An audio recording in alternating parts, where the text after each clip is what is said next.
সভ্যতাৰ যুঁজত আটাইতকৈ ডাঙৰ ক্ষতি কোনে কৰে? যেতিয়া মোগল আৰু ৰাজপুতৰ যুদ্ধ হৈছিল, মোগলে ৰাজপুতক হৰুৱাব পৰা নাছিল। সভ্যতাৰ যুঁজত আটাইতকৈ আমাৰ শত্ৰু আমাৰ ভিতৰতে উৎপন্ন হয়, বাহিৰত উৎপন্ন নহয়। ভাৰতৰ ইতিহাস আমি চাব পাৰোঁ, ভাৰতীয়সকল কেতিয়াও পৰাজিত হোৱা নাছিল।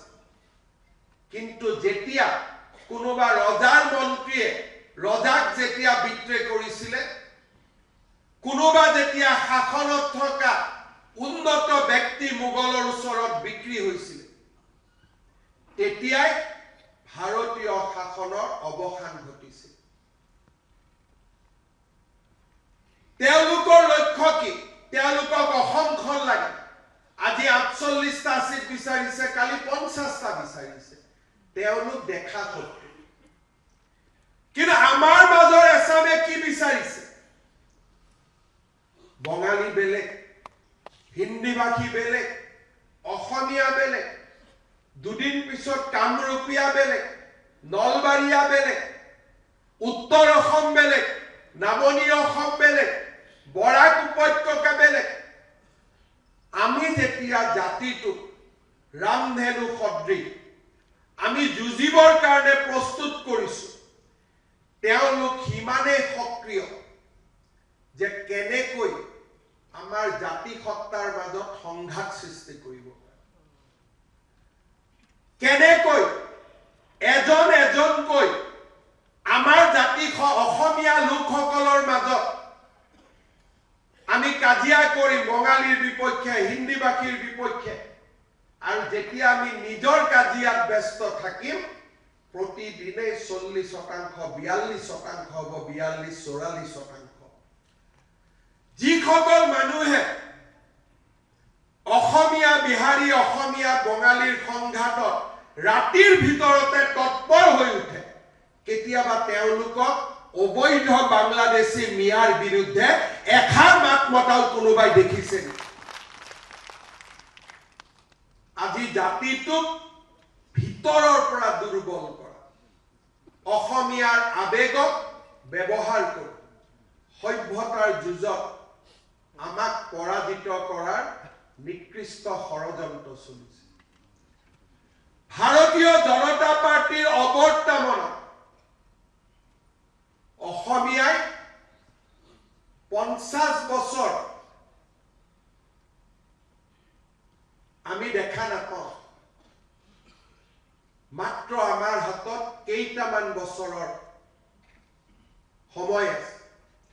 আপোনালোকে দেখা পাইছে, যোৱা 6টা মাহত অসমখনক অস্থিৰ কৰা কিমান ষড়যন্ত্ৰ আৰম্ভ হৈছে।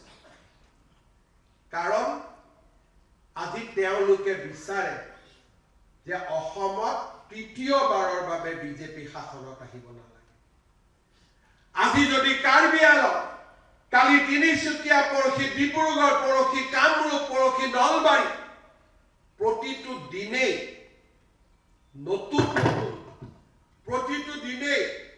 নতুন নতুন একোটা সমস্যা আৰু তেখেতসকলৰ নেতৃত্বতে আজি আমাক দুৰ্বল কৰা এক অদ্ভুত ষড়যন্ত্ৰ চলিছে।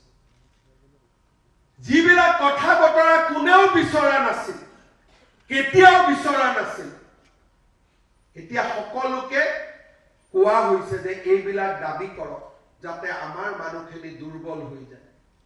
নিজৰ ভিতৰতে আমি যাতে দুৰ্বল হ'ব পাৰোঁ, আৰু নিজৰ ভিতৰতে দুৰ্বল হোৱাৰ দিনাখনেই আমাৰ হাতত দুটা অপচন থাকিব: আত্মসমৰ্পণ কৰক, নহলে অসমৰ পৰা আঁতৰি যাব। আৰু এই কথাবোৰ মই কোৱা কথা নহয়। কোনোবাই যদি আজি মঙলদৈ, দৰং জিলালৈ যায়, দলগাঁৱত গৈ থিয় হয়, কোনোবাই যদি ঢিং আৰু ৰূপহীত থিয় হয়, কোনোবাই যদি বটদ্ৰৱাত থিয় হয়, কোনোবাই যদি বৰপেটাত থিয় হয়, ই সাধু কথাৰ, ই ৰূপ কথাৰ কোনো কাহিনী নহয়। এয়া আমাৰ জীৱনৰ নিৰ্মম সত্য। আজি অসমত আৰু এবাৰ আন্দোলন কৰিবলৈ আমাৰ জাতীয় জীৱনত শক্তি নাই। অসম আন্দোলন আমি লক্ষ্যত উপনীত নহলো। আলফাৰ বন্দুকেও আমাক লক্ষ্যত উপনীত কৰাব নোৱাৰিলে। আজি আমাৰ জাতিটো মাত্ৰ আমি জীয়াই আছো, কোনোবা এটা দিন ভাল দিন আহিব বুলি আশা কৰোঁ। ভাৰতীয় জনতা পাৰ্টি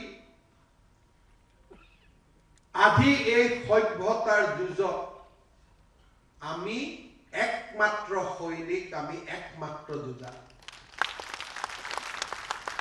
ভাৰতীয় জনতা পাৰ্টিৰ অবৰ্তমানত আজি সভ্যতাৰ যুঁজত আমি পৰাজিত হম। আৰু এবাৰ উভতাই কাৰোবাক ধৰিবৰ বাবে আমাৰ হাতত আৰু শক্তি নাথাকে। আমি কি কৰিম? আমি কম্প্ৰমাইজ কৰিম। ডাঙৰ ছোৱালী কৰবাত বিয়া হ'ব, সৰু ছোৱালী কৰবাত বিয়া হ'ব, অফিচত আমি একেলগে উৎসৱ পালন কৰিম। আমি শংকৰ আজানৰ কথা কৈ থাকিম। মই মাজে মাজে চিন্তা কৰোঁ, শংকৰ মাধৱৰ পৰা শংকৰ আজান কেনেকৈ সৃষ্টি হ'ল? আমিতো জানিছিলো শংকৰ মাধৱ, কিন্তু বাওপন্থী লোকসকলে আমাৰ মাজত সোমাই দিলে যে মাধৱ নোহোৱা কৰি দিলে, শংকৰ আজান। ক'ৰ পৰা বাঘ হাজৰিকাৰ উৎপত্তি হ'ল কোনেও নাজানে। অসমীয়া মানুহক বুজোৱা হ'ল যে তোমালোকে মিলা মিছাৰে থাকিব লাগিব। মিলা মিছা মানে কি? তুমি ধুবুৰীত থাকিব নোৱাৰা, আমি থাকিম। তুমি গোৱালপাৰাত থাকিবা, আমি থাকিম। তুমি ধিঙত নাথাকিবা, আমি থাকিম। তোমালোক মাত্ৰ আঁতৰি আঁতৰি গৈ থাকা। সেইটোৱে হৈছে আমি মিলা প্ৰীতিৰে থাকিম। মিলা প্ৰীতিৰ অৰ্থ তুমি আধা মই আধা নহয়। মিলা প্ৰীতিৰ অৰ্থ তুমি লাহে লাহে পিছুৱাই গৈ থাকিবা। এই অৱস্থাত ভাৰতীয় জনতা পাৰ্টিয়ে যদি মানি লয়, অসমৰ ৰাইজৰ সন্মুখত আৰু আন একো বিকল্প নাথাকিব। সেয়েহে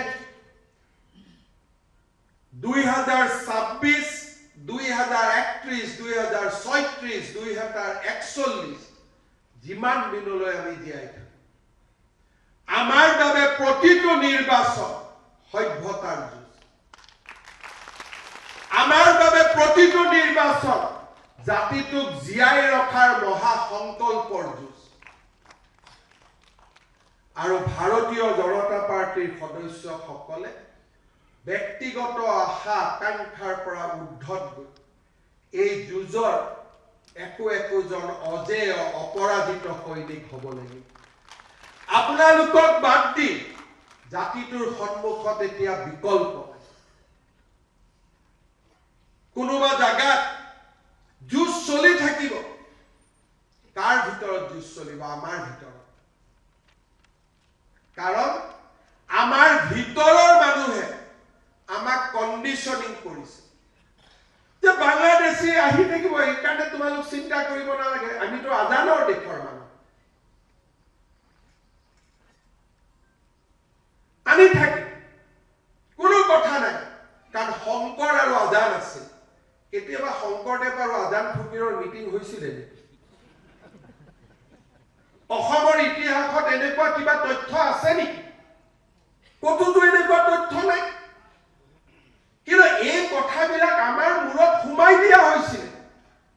আৰু আজি কিছুমান অসমীয়া মানুহে মোকেই ক'ব যে হিমন্ত বিশ্ব শৰ্মাই কৈ দিলে শংকৰ আজান নাই বুলি।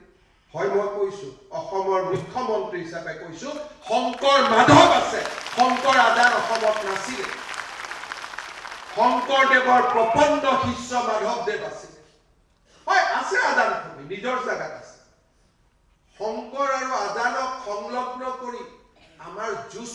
দুৰ্বল কৰিব নালাগে লাচিতৰ লগত বাঘ হাজৰিকাক থিয় কৰি আমাৰ যুঁজখন দুৰ্বল কৰিব নালাগে কোনোবা যদি বাঘ হাজৰিকা আছিলে তেওঁ নিজৰ জায়গাত থাকক কিন্তু আমি লাচিতক চাব বিচাৰো যে মোগলক পৰাজিত কৰা এজন বিশ্ব বিজয়ী ব্যক্তি হিচাপে বীৰ হিচাপে বাঘ হাজৰিকাই তেওঁৰ সৌৰ্য আৰু বীৰ্যৰ পৰা 10% কাঢ়ি লৈ যাব নালাগে কি বুজোৱা হৈছে যে মোগলক লাচিতে পৰাজিত কৰা নাছিল বাঘ হাজৰিকাৰ বুদ্ধিতহে লাচিতে মোগলক পৰাজিত কৰিলে ক'ৰ পৰা আহিলে এইটো তথ্য কোনে দিলে এইটো তথ্য কোনখন বুৰঞ্জীৰ পৰা আমাৰ এনেকুৱা ধৰণে কোৱা হয় যে শংকৰ আৰু আজানে দুয়োজনে যেনে মিলি মিলি একেলগে নামত ধৰ্ম প্ৰচাৰ কৰি আগবাঢ়ি গৈ আছিল তেনেকুৱা ধাৰণা কোনে সৃষ্টি কৰিছে যিয়ে সভ্যতাৰ যুঁজত আমাক দুৰ্বল কৰিব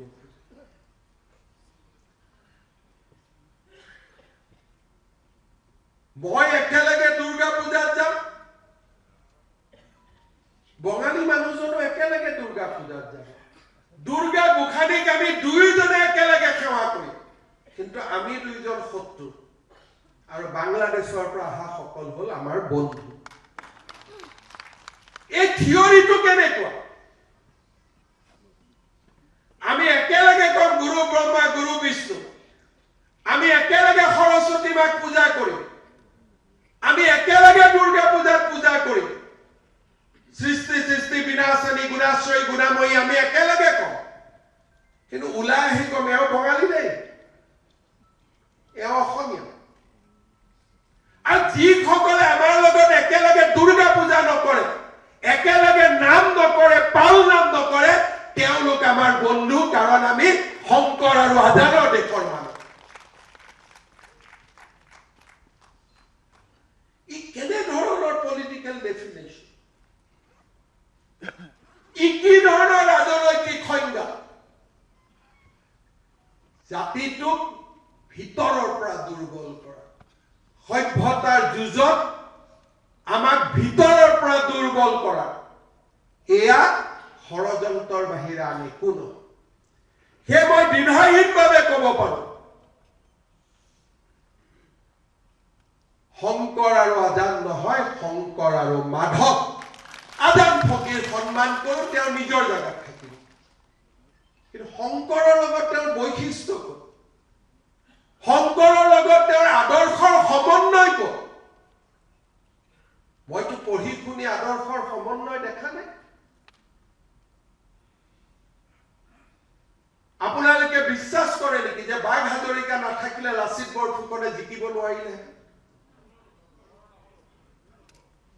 কোনোবা অসমীয়াই ভাবে নেকি যে বাঘ হাজৰিকা নামৰ কাল্পনিক চৰিত্ৰটো নাথাকিলে লাচিত বৰফুকন মোগলৰ বিৰুদ্ধে যুদ্ধত বিজয়ী হ'ব নোৱাৰিলে কিন্তু আজি আমাৰ মূৰত কৌশলগতভাৱে সোমোৱাই দিয়া হৈছে যে বাঘ হাজৰিকাই ঔৰংজেবৰ পৰা বুদ্ধি লৈ আহিছিল কেনেকৈ অস্ত্ৰ বনাব লাগে শিকাইছিল আৰু আজি যদি লাচিত জিকিছে গিভ দ্য ক্ৰেডিট টু বাঘ হাজৰিকা